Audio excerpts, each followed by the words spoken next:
CPM-നെ രൂക്ഷമായി പരിഹസിക്കുന്നു. ഗുജറാത്ത് കലാപം അടക്കമുള്ള വിഷയങ്ങളും സിനിമയിൽ പറയുന്നു.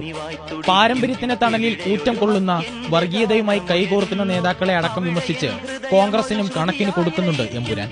സിനിമയിൽ പറയുന്ന ഈ രാഷ്ട്രീയം റിലീസിന് പിന്നാലെ സജീവ ചർച്ചയാണ് സോഷ്യലിടങ്ങളിൽ. സംഘപരിവാർ പേജുകളിലൂടെയും നേതാക്കളിലൂടെയും ചിത്രത്തിനെതിരെ രൂക്ഷ പ്രതികരണമാണ് ഉയരുന്നത്. ചിത്രത്തിന്റെ ബുക്കിംഗ് ക്യാൻസൽ ചെയ്ത സ്ക്രീൻഷോട്ടുകളും പങ്കിടുന്നവരും ഏറെയാണ്. 2002 ഗുജറാത്ത് കലാപത്തെ ചുവടുപിടിച്ചുള്ള ചർച്ചകളും സജീവം. ഇതോടെ പൃഥ്വിരാജിനെതിരെ ട്രോളുകളും ആക്ഷേപങ്ങളും സോഷ്യലിടത്ത് സജീവം.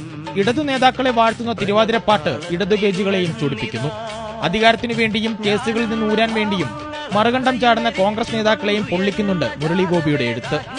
സിനിമയുടെ രാഷ്ട്രീയത്തെ എതിർത്തും അനുകൂലിച്ചും വാദങ്ങൾ നിറയുമ്പോഴും മലയാളത്തിൽ ഇതുവരെ കണ്ടിട്ടില്ലാത്ത മേക്കിംഗ് മികവാണ് എമ്പുരാനെ വ്യത്യസ്തമാക്കുന്നത്.